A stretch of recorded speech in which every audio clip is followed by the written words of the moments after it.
Hey everyone, my name is Brandon, and today I'm going to give you a sneak peek into what an 8-figure Amazon seller's warehouse looks like. And throughout this whole video, I'm going to be giving you all tips and tricks, things that I've just learned along the way that I think could be really helpful to someone who's starting off, getting their first warehouse, or maybe even moving on to the next one. This is our third one in the past 5 years, and I think it's super helpful to take things into consideration to make sure that you don't make the same mistakes that I do. So with all that being said, let's hop into it. Now, my very first tip before we go inside is you need to consider location when you're looking at warehouses, and it's not for the reason that you think. So everyone thinks that it's being close to Amazon, being close to suppliers, and that's good. But what's more important is making sure that you have a location close to a good population for potential employees. Also being close to great food places and activities. You know, when you start growing a really big business and have a lot of employees, you want to have events, you want to have catered food, you want to have all these things that help boost morale. It's the things that are outside of just your general business and the numbers that you might not think of when you're first starting a business. So that is my very first tip that I would want to tell somebody who's looking for their first warehouse or moving up into a bigger one. And with that said, let's go to the warehouse. All right, so we're in the warehouse and we're in just the entry area. And so the first thing I want to point out is that we have just these lockers right behind me. And so it's really important just to give everybody a place to have their stuff and keep it safe, because when they come to work, you want to make sure that no one's worrying about stuff getting stolen or keeping personal items to themselves. You know, people have snacks, people have their purses, backpacks, whatever they have, and they put them in there. And then we'll show you the kitchen a little bit later where we let everyone have their lunches. We have all these amenities that helps everyone feel comfortable while they're here all day long. And so we'll go in the warehouse now and we'll show you how our production stations are laid out. We'll follow up through the office and how our workflow goes. All right, so now that we're in the warehouse, I want to give you tip number 2. And that is, when you're considering a new warehouse, you want to think about the layout and the size of it. So a lot of people, when they come into a warehouse, they don't think about how they can utilize it, not only on the floor space right around here, but also vertically. So when you have tall ceilings, you're able to utilize things like pallet racking, and you can exponentially increase the amount of things you can get out of your space, because if you say only have a 15-foot ceiling, then that can only be maybe a couple pallet racks. That could probably be two levels of it. Whereas if you have 26 foot or 30 foot, that's a lot more. And so that means you can stay in that space longer, and that's the name of the game. It's basically optimizing the space you're in and not having to go up until you have just absolutely blown by what you currently have. And so, you know, with ours, we have 26 feet, and we have been able to utilize this for quite a while until now. We're kind of at the seams where we need to increase and go up. So let's start our walkthrough, and I'll start showing you everything that we have going on here. So I'm going to flip the camera around and show you what's going on. So right here we have our production stations, and we have currently 4 of them. We have 2 here and we have 2 back here. And so everything on these stations is completely the same. They're uniform, and we do that on purpose because we want to make sure that if people have to rotate between stations, that they are going to be comfortable working in each one of them. So we also color coordinate everything. Every single team has a color, and we do this on purpose so that we know at the end of the day where supplies goes, and so nothing ends up walking off without us. So this station, we have basically 3 positions. We'll have our leads, and basically inventory flows down this way. And this is something we consistently iterate. You know, we put all of our tables on wheels because we want to make sure that if we ever feel like there's a better way to optimize our lines, we are able to move that anytime we want. And that is super important to us because we are so young of a company. We always think that we've not discovered the best way to do stuff yet.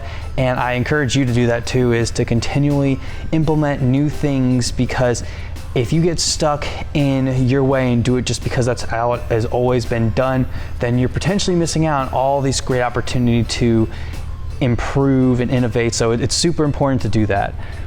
Now, right here we have our pallet jack stations, and like I said, you're just gonna see this throughout the warehouse. We have color coded for everything. So we have all of our pallet jacks that are weighing. They are marked off with tape to show yellow goes here, and so everyone has their stations.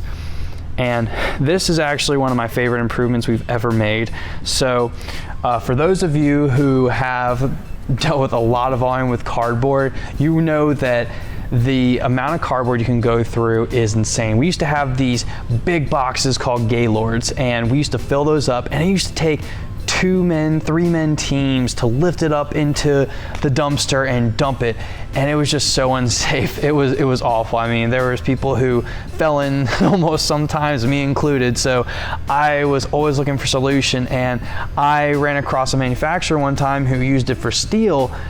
But then I looked into it and they make them for just like cardboard. So, you know, we have our forklift be able to pick that up. So it took what used to be a 30-minute endeavor, and now it's no more than 5 minutes. And one person can do it with the forklift. So it is super awesome. It is one of my favorite improvements. And I'll point out some of the other ones, but they are definitely one of the best ones we've implemented. So hope you like that.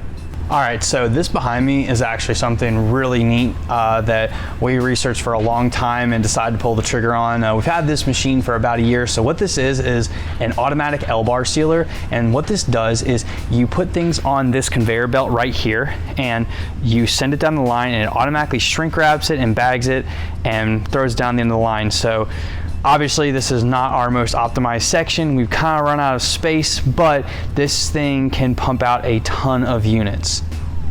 Next stop on the warehouse tour is our kitchen. This is one of 2 we have in the warehouse, and in here we provide everything from coffee to different drinks, and we keep track of all of our cleaning supplies behind me. So we use what's called a Kanban system in our warehouse, and that's in order to make sure that things don't run out. The essential stuff that we use all the time. We use it from our bags to our cleaning supplies, anything, everything, down to just like the copy paper. Like, we make sure that we don't run out of everything, and it helps us where we don't reorder stuff, but we keep enough in stock where when we need it, we have it, we know where to find it.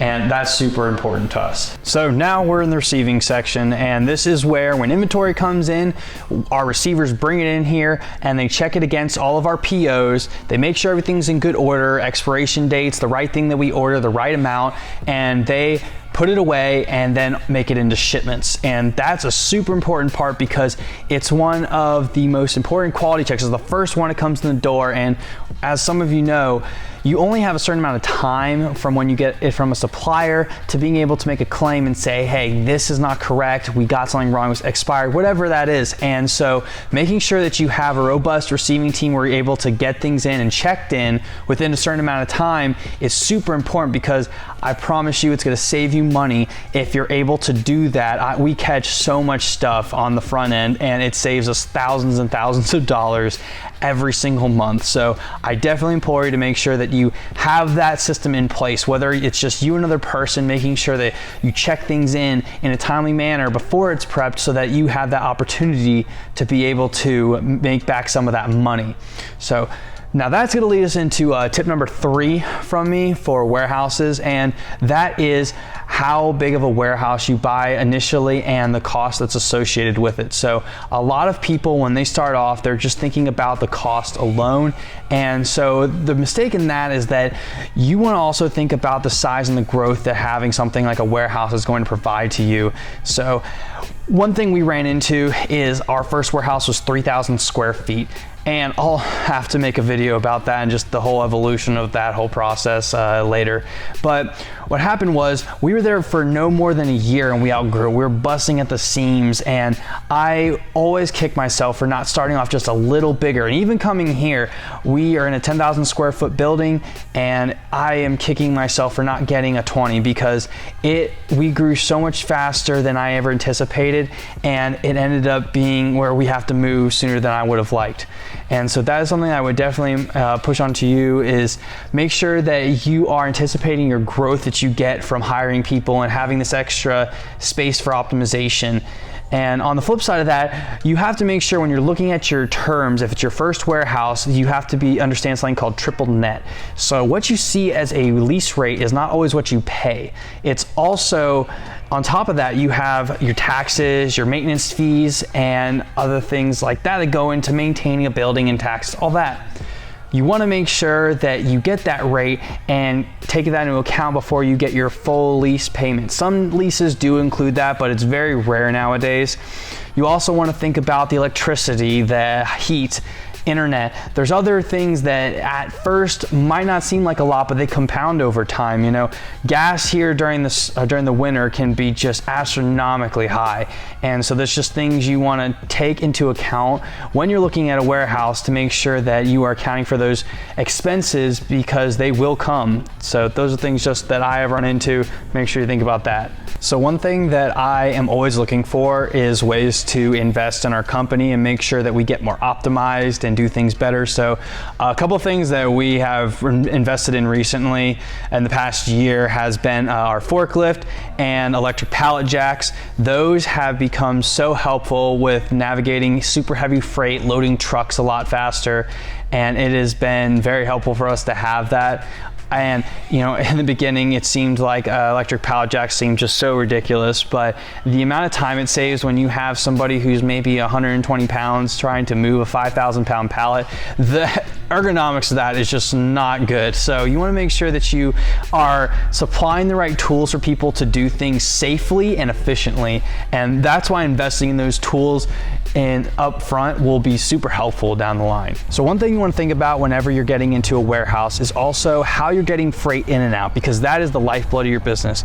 We are getting products out to customers, and if you're not able to do that effectively and efficiently, then you're not going to be able to scale very well. Well, one of the big things about having a dock is that it saves you money on the front end, because when you're shipping, you're not having to pay for a lift gate every single time. It's also easier for you to get stuff in and off trailers. It is just great. And also thinking about how tractor trailers are able to back up into your space. We've had spaces before where it was just so cumbersome that we had drivers just complaining about it, and we would have to get our forklift up there, put up a pallet jack, they'd have to roll it to the back, and it just added on 30 minutes onto getting freight in. So it's just things that you have to think about in order to make sure that when you're picking a space, it is the one that you're going to be able to stay in for a long time. All right, so last stop on the tour, and this is our office space, one of them. We have 3 of them in the whole warehouse. And this is where we have our purchasers, our product analysts, our business development reps, managers, quality, everything. And this has not been overnight. This has taken a while to build the processes out, and slowly but surely I have chosen which things to hand off that I felt comfortable that I had developed a good process to be able to have someone duplicate my efforts and be able to train someone effectively on it, because I knew it. And I'm not saying that's the only way to do it, but that is the way that I did, and I found some success in, at least relatively. Last thing on this tour, we are officially moving, and I'm planning on documenting the process. So we are moving because we have just officially maxed out this space. We have over 30 employees now, and we have no parking left in the whole building. We have very little space out in the warehouse, and we have to consistently hold trucks from delivering here because we just don't have enough space. And so the reason we're moving is because we've hit that point now where we've taken advantage of the space we have. We've moved around as much as we feel possible, and it's time for us to move up. And so over the next coming months, I'm going to document our process of moving, how we optimize into a new space, things I'm thinking about, struggles you run into, and stuff like that. So if you're interested, be sure to subscribe, like the video, and turn on the bell. If you have any questions for me, be sure to put them in the comments or DM me on Instagram. I'll be sure to answer everybody, and thanks so much for watching.